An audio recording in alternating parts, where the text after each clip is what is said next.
Hello once again. How goes it? I'm watching a lot of these videos on different arenas. Scary. A lot of stuff in there that they use for their benefits. What they use for their benefits. Straight up. Ugh. I'm going to clarify a few things. Okay. Most people don't know where the 10th came from. And I know they tell you got to give 10% of your earnings. 10% of your earnings. That's what they say. Not true. Most people don't know where the 10th initiated from. The 10th. Okay, I'm going to deal with that first and foremost. Okay. The 10th, first and foremost, that's what I'm going to deal with right now. If you look in Genesis,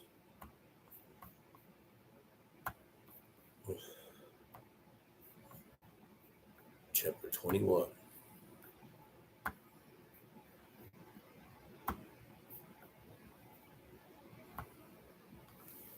now you read this. Oh, wrong one. Sorry. Let me jump ahead a little bit here. I believe it's 23. Well, it has to be 22. No. No, it's got to be 31. No, 28. I know it's a 20 somewhere. Give me a second here. Okay, 28. Oh, 7 off. 7 off. This is where the 10th is first introduced. Okay, now here I'm going to tell you something, guys. God does not need your money. Period. He doesn't. Okay. This is the reason they want you to go to church, to their building. The more numbers they get, the more money they get. The more numbers they get, the more proud they feel. You're actually their commodity. Straight up, I'm not gonna lie to you. That's what you are to them. Period. They live a luxurious lifestyle while you suffer. You have to work your butt off, and they get to benefit from your sweat. Now, I'm not saying if you want to give, by all means, give all you want. Give all you want. You're on your way to poverty, more poverty. Enjoy. But you don't have to. Okay, God does not need your money. I'll say it again. God does not need your money for missions, for satellites. Again, like I shared with you, I'm on this. I'm on this. I have the potential to reach the whole world through this without asking anybody for money. Okay. So God does not need your money, and you don't have to give money. Okay, I'm going to deal with these scriptures that they use, but they never use this one. Now watch this. This is found in Genesis 28. Here's what Jacob did. This is after Jacob has his children, has everything that he needs. Here's what Jacob did. Jacob vowed a vow. Verse 20, 28:20. Saying, if God will be with me and will keep me in this way that I go, and will give me bread to eat and raiment to put on. Notice that. We read that again.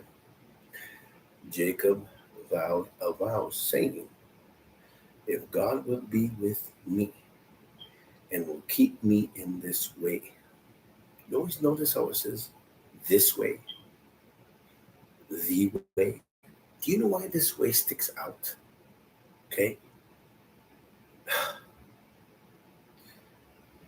Because it's not like no other way on the earth. Everybody else is doing, I know it seems like people are doing different stuff. They're all doing the same thing. They're all doing the same thing. I'm telling you right now. I know. If you get homosexuals, lesbians, midgets, different variety of people, and put them in a room, none of them will stick out. You'll look and go, oh, gee, a barrage of people. But if you got somebody in there who truly is born again, they'll stick out like a sore thumb. That's the truth. Because they don't act like everyone else. And it's not because we choose to. It's not because it's just this way. God has a certain way. And it works out. It benefits. I'm not going to say you're not going to be miserable. I'm not going to say you're not going to feel pain. I'm not going to say you're going to, any of that stuff. I'm just going to say this, that with the pain comes with the end result of his goodness. With the long suffering comes the end result of his promises. You see what I'm saying? And that's the way the earth works, folks. This ground here, right? It's resting right now. I look outside and I see these weeds and they're all brown and ugly and there's snow on them. And in time, they'll turn back green without any man's help. This way. In other words, he said, keep me in this way. I'm going to give you other scriptures for that. I can do that. Watch this. Show you this way.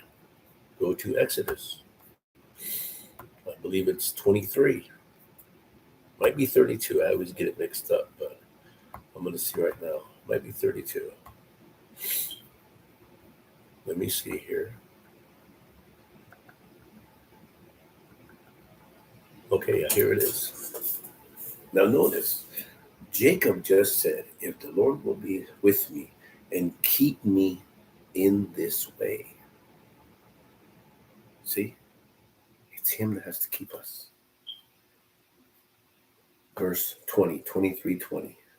Behold, I send an angel before thee to keep thee in the way. And this is dealing with Moses. This is not even dealing with Jacob. Jacob already is long gone. 4 generations later, here's Moses. I send an angel before thee. This is God telling him this, to keep thee in the way and to bring thee into the place which I have prepared.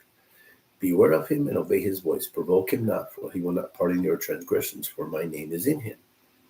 But if thou wilt indeed obey his voice and do all that I speak, notice that. If you obey his voice, but do everything I speak. Meaning it might be the dude's voice, but it's God's words. Hello? Hello? Okay? To keep you in the way. Another one.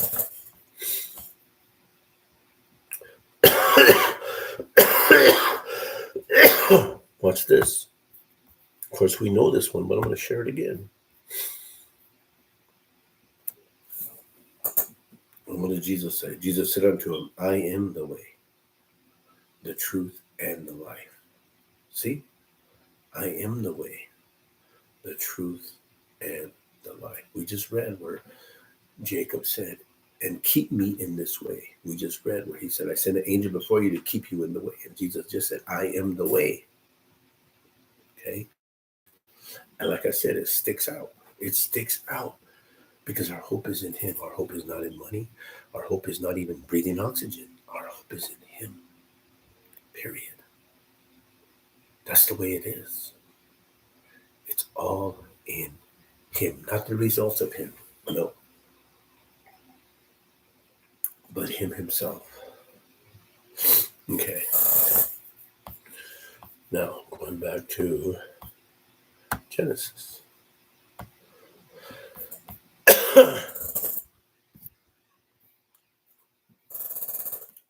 Start over again. Jacob brought about saying, if God will be with me and will keep me in this way that I go. Watch this. And will give me bread to eat and raiment to put on. Wow. That's scripture too. Will keep me in this way that I go and will give me bread to eat. Watch this. I'll give you another one that matches up with that.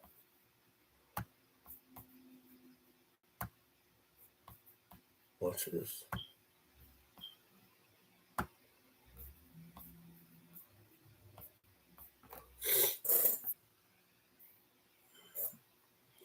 Therefore I say unto you, take no thought for your life, what you shall eat, or what you shall drink, nor yet for your body what you should put on.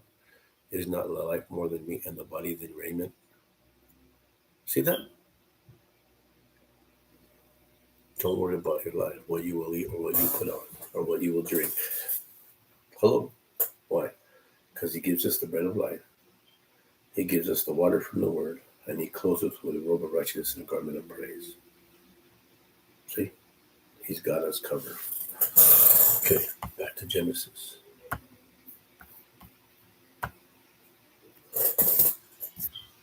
What's this? Give me raiment to put on, and will keep me in this way that I go. I will give him, and give me bread to eat and raiment to put on, so that I come again to my father's house in peace. Then shall the Lord be my God. Now he's not, I know we read it like that, but he's not saying, if you do this, then you'll be my God. No. What he's saying is this, and I say this by God's grace. But you see, it's funny what a little impact we can make on children's lives. Just a little bit, even a little bit of kindness when everybody else is mean to them goes a long way. Straight up. Direction. Okay? In other words, everything that I am supplied with, I know it's you doing it. I know it's you doing it. In other words, every step I take, it's you doing it. Every morsel of food I eat, I know it's you doing it. Every sip of water or whatever I drink, I know it's you doing it. Watch this. And this stone, which I have set for a pillar, shall be God's house. This stone, which I have set for a pillar, shall be God's house. And of all that you will give me, not all that I earn. Hello? Not all that I earn. This is before the law. This is before the 10% they try to put on you. Now, if you keep doing that, you're following man's idea. Believe me. Now, I'm not saying you shouldn't give. Okay, I'm not saying that. I'm not saying that. But I'm saying this. The beggars, I'm not talking about the guys on the street, I'm talking about the guys behind the pulpit.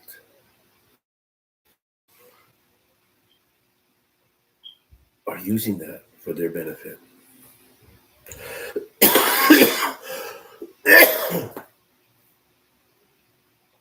Now watch this. Watch this.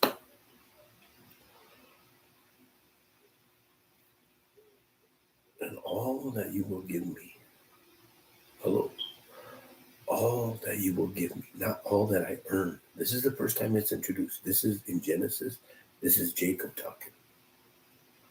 I will surely give the 10th unto thee. In other words, everything you give me, I'll give you a 10th of that. Not what I earn. See? That's the first time it's introduced. And we'll tell you that though. Notice he didn't say all that I earn. He said all that you give me. See, and they use that to their benefit. Okay. Let me use another one that they use against you to guilt you into giving them money. Watch this. You're going to love this. Oh.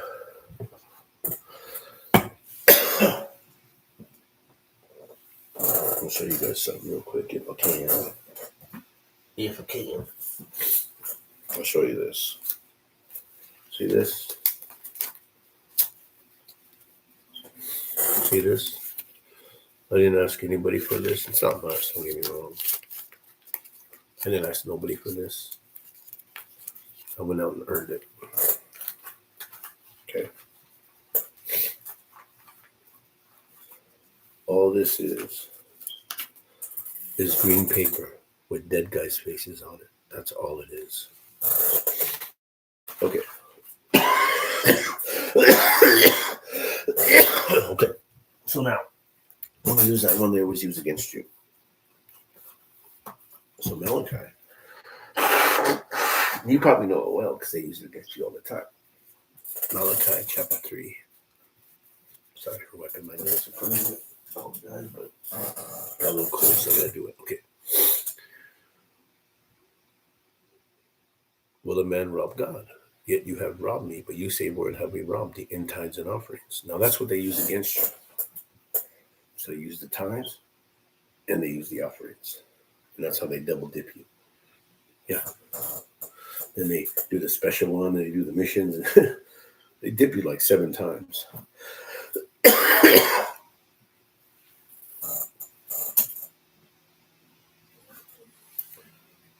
I always wanted to go in there and rip a $100 bill in half and just throw it in there and keep the other half for me. Anyway, that's 50% right there. Anyway.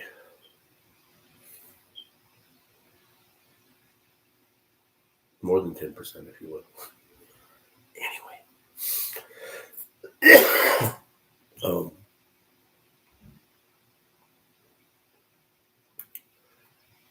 That's not talking to people. That's talking to the priests. Malachi is talking to the priests. And what would the priests do? The priests would take the stuff from the people and then they use it for themselves. That's what he was talking about. The priests were the ones taking what the people gave and using it for themselves.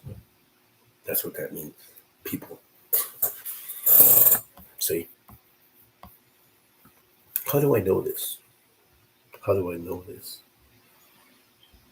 You can't rob someone unless they're in possession of it. See? You can't. The only time you can rob somebody is if it's their possession, meaning they own it. So already the people gave it to God, but the priests took it for themselves. That's how they're robbing. And that's what they do today. That's what they do today. Okay, I'm going to show you another one. You're going to love this. Let's look at...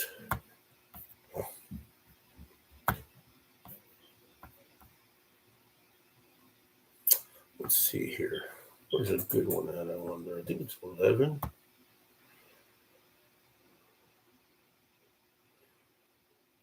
Maybe 10.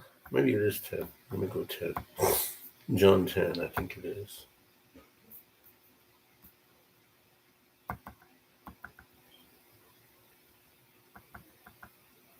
Let me make sure here.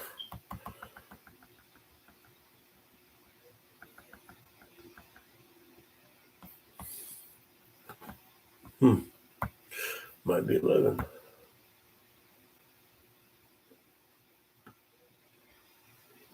Oh, no, that's not it. Maybe 12. I think it is 12. Oh, here it is.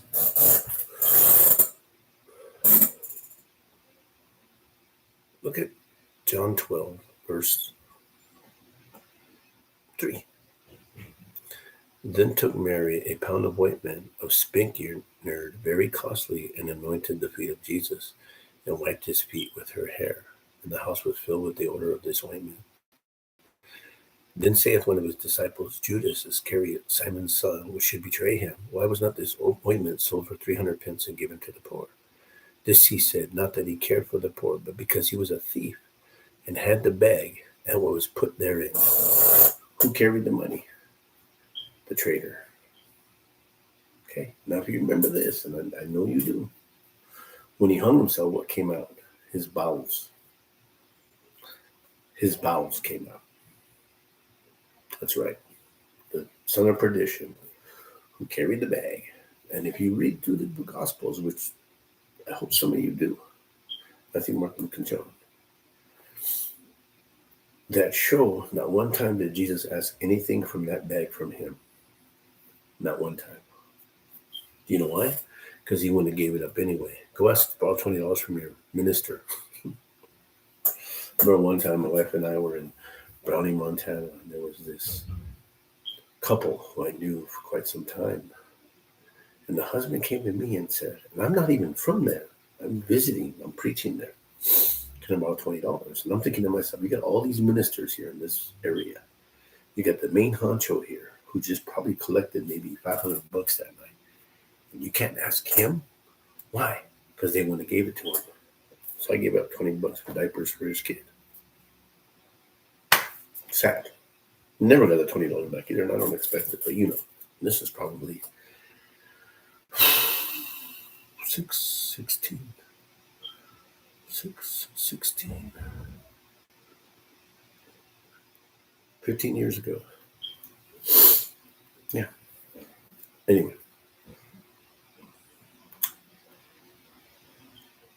I'm going to show you something. The reason I bring up the point of the bowels getting out. Okay. Again, God does not need your money.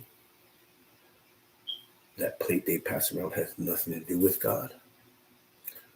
I'm not saying don't give. That you're getting me wrong here. Just watch who you give to. Your daughter or son was going to go get a shot of heroin. Would you give them money? No, you wouldn't. And if you do, hey.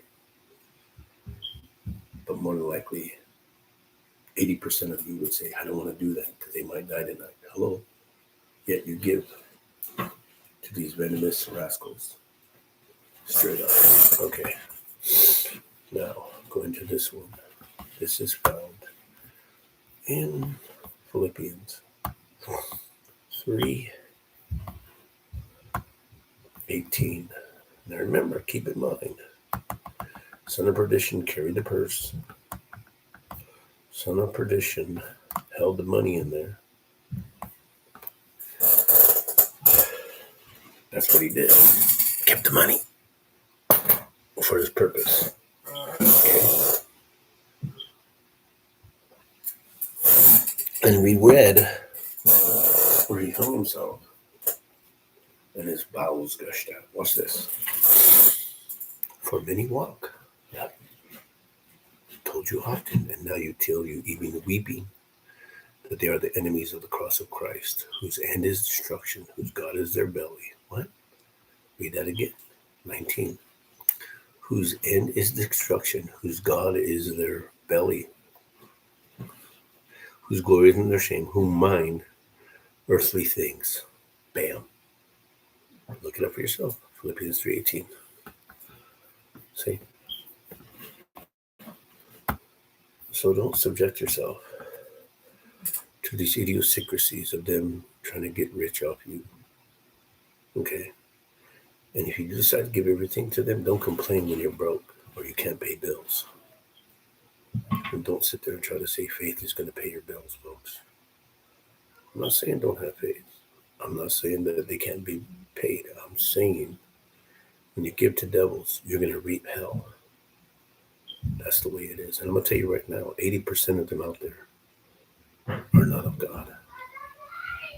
Many will come in my name and will deceive many. Anyway, God bless. Talk to you later. Bye-bye.